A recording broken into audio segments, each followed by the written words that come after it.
com vocês? Eu sou Eliane Marzani, é um prazer imenso ter você aqui comigo. Olha, hoje nós vamos falar sobre a influência que os amigos têm na nossa vida. Amigos que impulsionam ou amigos que podem realmente, puxar você ladeira abaixo. Então, se esse assunto te interessa, não sai daí não. Se você puder deixar um like, um comentário, um compartilhamento, eu vou agradecer muito a você. Nossa, vai ser muito top, tá bom? Então é o seguinte, nós vamos falar aqui em Atos dos Apóstolos, capítulo 4 e versículo 13. Então vai caçando aí na sua Bíblia enquanto isso aqui, tá bom? Bom, então aqui a primeira coisa que nós temos que entender é o capítulo anterior. No capítulo anterior, Pedro e João, tá, vão curar um homem coxo de nascença, tá? E isso, nossa, provocou um verdadeiro escândalo. Por quê? Porque eles foram presos e eles aí tinham que explicar o porquê daquilo, tá? E aí eles não temeram e falaram, foi com muita ousadia a respeito de Jesus Cristo e dos milagres, tá? Vamos então ver esse versículo agora, 4:13, comigo aqui.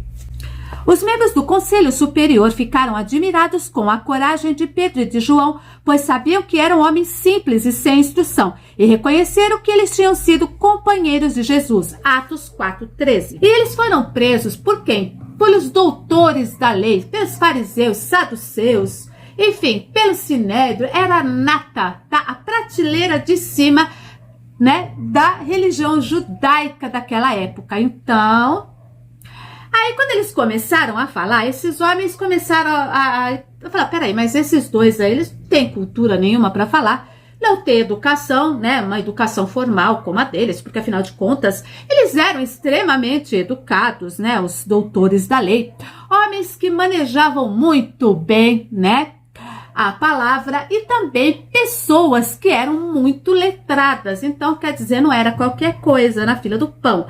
E tá lá Pedro e João com maior desenvoltura falando. Então isso deixou eles impressionados. E eles reconheceram que esses homens andaram com Jesus. Olha que beleza! O primeiro bom testemunho. Eles são de Jesus. Eles andaram com Jesus, né? E qual será o testemunho que as pessoas têm a nosso respeito? Será que as pessoas olham pra gente e falam, olha, esse aqui é de Jesus mesmo, esse homem, essa mulher são de Deus. Será que nós estamos dando esse testemunho? Vamos ver então aqui comigo? Então, certamente o ditado popular que diz, diga-me com quem tu andas e eu te direi quem és. É bem por aí mesmo. Então, se nós andamos com... Eles andaram com Jesus. Com licença, favor, obrigada. E nós estamos andando com quem? Quem nós estamos deixando influenciar a nossa vida? São pessoas que estão ali falando a palavra do Senhor, que tem uma coisa boa para você, que tem algo que te edifique, ou será que nós estamos nos deixando levar pelo efeito manada, onde a vaca vai e o boi vai atrás? Será que nós estamos nessa? Não sei. Aí é cada um, né? Cada um vai responder por si. Mas não é uma lapada, não. Fica na paz. Fica na paz que a gente tá aqui pra ensinar você, não pra te dizer coisas desagradáveis e falar pra você que você é isso, que você é aquilo. Não. Examine-se o homem. Cada um examine-se a si mesmo, né? Examine-se o homem a si mesmo. Tá escrito lá na Bíblia. Então vamos continuar aqui, tá bom? Então o versículo, ele destaca a influência de Jesus na vida dos seus discípulos. Mesmo aqueles que não eram considerados eruditos, a coragem, a convicção, tanto de João como Pedro, diante daquelas autoridades, e o impacto do relacionamento deles com Jesus, fizeram com que aquelas pessoas reconhecessem que eles haviam estado com Jesus. Implica que essa convivência os transformou e os capacitou a realizar milagres e a pregar com ousadia. Então Deus ainda dá isso pra gente, para que a gente possa ainda, tá? Em nome de Jesus, fazer com que esses milagres sejam operados na vida de uma pessoa que está enferma, na vida de uma pessoa que está, seja lá qual for algum problema. Deus nos deu essa autoridade também, em seu nome, não é no meu nome. For no meu nome, o diabo vai falar, peraí, eu não te conheço, Jesus, eu conheço, mas tu não conhece não. Então, Luca é no nome da gente, sim, no nome do Senhor. E também para pregar com ousadia. Ou você acha que eu tenho algum talento aqui para poder falar? Eles falam, oh, nossa, não sou ninguém na fila do SUS, gente. Pregar com ousadia tem tudo a ver com Jesus Cristo e não comigo. E nem acho que eu estou fazendo com ousadia, não. Mas Deus usa, Deus pode me usar, pode usar você, tá? Deus usa todos nós, mas para isso nós precisamos andar com Jesus. As pessoas têm que olhar para você e dizer, olha, este homem é um homem de Deus, esta mulher é uma mulher de Deus. Entendeu? Bem por aí, as pessoas reconhecerem o poder transformador de Jesus na sua vida. Tá ok? Tá ok? Então, assim, pessoas que eram altamente educadas e tudo mais, tal, e viram que Pedro falava notavelmente. Ele tinha autoridade naquilo que ele estava falando. Ele não titubeou. Ai, meu Deus, esses homens sabem tanto. O que eu vou falar? Jesus era o mestre ali. O Espírito Santo estava com eles, não é? Então, não tinha como errar. Não tem como errar. Você vê muitas vezes Deus falando na boca de pessoas simples e humildes e com tanta autoridade que você fala, olha, ter autoridade, gente, não é quem grita mais, não é quem esperneia mais, quem roda mais, quem fala mais línguas, não. Autoridade tem naquele que realmente serve o Senhor, que obedece a palavra do Senhor, aquele que anda, né, de acordo com aquilo que Deus fala. Então, se Deus fala, dá a outra face, eu não. Deixa Jesus pra lá. Peraí, não, é euzinho, eu mesma? Não, isso não é autoridade, tá? Isso não é autoridade, porque nós estamos falando de autoridade de homem. Nós estamos falando na autoridade de Deus. E Ele dá autoridade para aquelas pessoas. Então, a gente tem que rever com quem que a gente está andando. Você está andando com pessoas de Deus ou com pessoas que se dizem de Deus? X da questão, tá, porque em certas horas faz toda a diferença. Você percebe quem é de Deus no seu linguajar, você percebe quem é de Deus nas suas atitudes, você percebe quem é de Deus, tá? Não porque aquela pessoa decorou uma frase ou um versículo bíblico, isso não quer dizer nada não, tá? Mas a atitude daquela pessoa, os frutos daquela pessoa dizem muito a respeito de quem ela é. O reconhecimento do Sinédrio acerca daquelas pessoas que andaram com Jesus não era só uma questão física, não.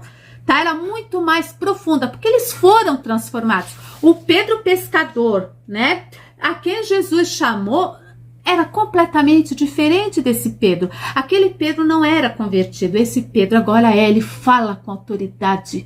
Tá? Ele fala com autoridade. Isso é ser convertido e não convencido. Tá? Tem muita gente convencida e não convertida.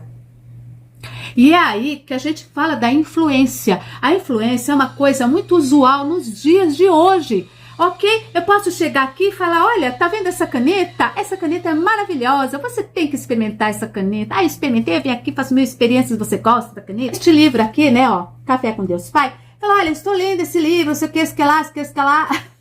E aí você fala, nossa, vou adquirir também né, Café com Deus Pai. Aí, beleza. Eu influenciei você de uma maneira, eu posso estar influenciando positivamente, como também eu posso estar influenciando negativamente. Tudo depende, né, do que você está escolhendo assistir no seu dia a dia. E isso vai ter influência, isso traz o quê? Quando a gente está num caminho assistindo coisas que são perturbadoras, que podem mexer, né, com a sua mente, aí o negócio é perigoso. Quando eu começo a deixar a influência da maneira de ser de uma pessoa me contagiar também, eu acabo fazendo igual o que aquela pessoa faz. Você sabe que eu posso dar um exemplo? Por exemplo, na época, acho que eu já dei esse exemplo mais de 1 milhão de vezes, mas escuta aí, tá? Escuta! Então, na época aí que o apóstolo lá falou, não Pedro, tá? O Valdemiro foi lá e amaldiçoou um homem. Aquilo trouxe influência para muitas outras pessoas estarem fazendo a mesma coisa. tá? Ah, o meu amigo me xingou lá no meu trabalho, me prejudicou, qualquer coisa parecida, eu vou lá e amaldiçoo ele. Então, quer dizer, isso é uma influência positiva ou negativa? Aí foi uma influência negativa. Quando talvez ele faça alguma coisa que seja boa, aí é uma influência positiva, tá ok? Então a gente tem sempre que colocar na balança o que é bom e o que não é para nossa vida. A mesma coisa acerca das amizades, tá? Diga-me com quem tu andas e eu te direi quem tu és, né? É bem por aí. E como hoje em dia nós estamos muito no virtual, a gente pode dizer assim, diga-me o que assistas que eu te direi o que te espera, tá ok? Não é bom não, não é bom não. A gente tem que ter o foco no Senhor Jesus e não o foco em ninguém. O foco não tem que ser eu, não tem que ser o Zezinho das Couves, Joãozinho, a Maricotinha, tem que ser ninguém. O foco sempre tem que ser o Senhor. E se o seu foco não tá no Senhor, aí tem alguma coisinha aí que não tá boa, né? Ai, ai, ai. Então, assim, escolhemos nossa vida e isso é um fator capaz de mudar nossas decisões e comportamentos. E, às vezes, certas decisões e comportamentos, se é que você me entende, influenciam até mesmo dentro da nossa casa, junto com a nossa família. Olha só, de repente aquela pessoa fala de um jeito, tô eu lá falando igualzinho, a pessoa fica falando, que é isso? Você nunca foi assim? Que negócio é esse, né? A ousadia da fé de Pedro e João em anunciar o reino de Deus e serem instrumento de cura para o paralítico demonstram como o chamado do Pai se manifesta por meio de ações e palavras. Por isso que nós vamos ser julgados por nossas ações, por nossas palavras, por nossos pensamentos, tudo, tá? Deus nos usa na medida em que colocamos à disposição em amor e entrega e devoção a Ele. Você quer ser usado por Deus dessa maneira? Entregue-se a Ele. Aí como é que eu vou fazer? Não sei. Tô perdidinho. Palavra de Deus. Primeira coisa, Bíblia. Tá? Segunda coisa, oração. Peça a Deus que, né?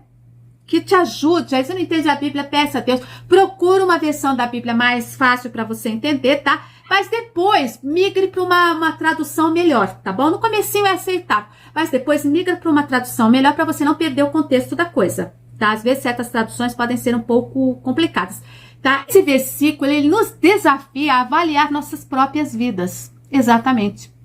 As pessoas podem ver se estivermos com Jesus pelas nossas ações, pelas nossas palavras, pelas nossas atitudes, tudo isso vai influenciar. Por isso que fala assim, você tem que nascer, né, do Espírito. O que é nascer do Espírito? É ter toda uma mudança. Não tem mais, esse é meu jeito de ser. Abandona isso, que isso não tem nada a ver.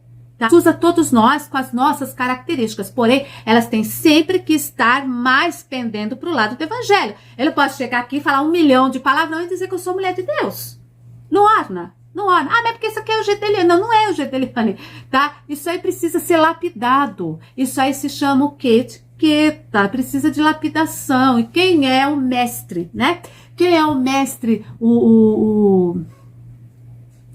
Se você não tem paz, ele é o príncipe da paz. Você está perdido na vida? Ele é o caminho. Você não sabe que porta bater? Ele é a porta, tá bom? Você está passando alguma necessidade? Ele é o pão, né? Ele sacia a nossa fome, não só física, como também espiritual, tá? Deus, ele vai nos usando, ele vai trabalhando na nossa vida até o momento que você vai conseguir falar com ousadia. Falar com ousadia não tem nada a ver com falta de educação. Quando fala que eles não tinham educação aqui, educação formal, a educação de ter frequentado as escolas, as sinagogas, isso eles não tiveram, tá ok? Mas eles não chegaram lá com o pé no peito de ninguém, tá? Derrubando a porta com chute, não. Pelo contrário, eles falaram com autoridade, porque falar com autoridade denota o quê? Conhecimento de causa. Conhecimento esse que não precisa ser berrado aos 4 cantos. Conhecimento de causa significa que você sabe, porque você estudou, porque você acima de tudo estudou a palavra, você orou, você se colocou aos pés de Cristo, tá ok? Estudar não significa, eu fiz teologia, isso, aquilo, não. Estudar significa que você tirou um tempo da sua vida. A gente fala muito em dízimo, né? O dízimo, sim, do seu tempo, ele é muito importante, Você dedicar 10 minutos, o dia tem 24 horas, não tem? O tempo a gente passa dormindo, desconta esse. Aí o tempo que você passa, tem o tempo que você passa trabalhando e tal, são 24 horas, né? Então, o dízimo aí de 24 horas. Tá ok? E que seja assim, não dá para dar 24 horas, dê 24 minutos todos os dias para ver aí um versículo e tal. E se você está aqui lendo, né, as devocionais, eu recomendo a você também que procure o mesmo versículo aí, leia, tenta ver o que você entendeu aí com a sua mentalidade e também procure explicações sobre este versículo para complementar aquilo que está sendo dito aqui. Eu sempre complemento, né, a passagem com mais alguma outra coisa que eu achei importante, tá? Então, isso é mais importante. O testemunho que eles deram ali diante de todos, né? Isso foi impactante. Impactou todo mundo. Vamos impactar também, Brasil. Nós podemos impactar, sim, as pessoas com o evangelho, com ótimo testemunho, tá bom?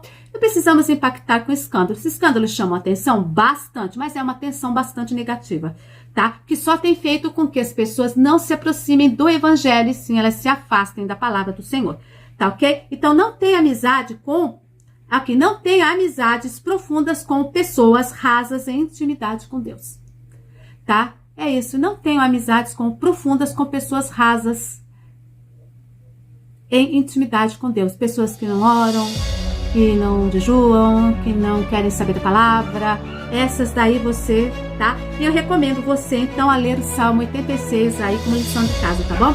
Deixo para vocês aí um forte abraço, que Deus abençoe vocês e até a próxima, se Deus permitir, tá ok? Tchau!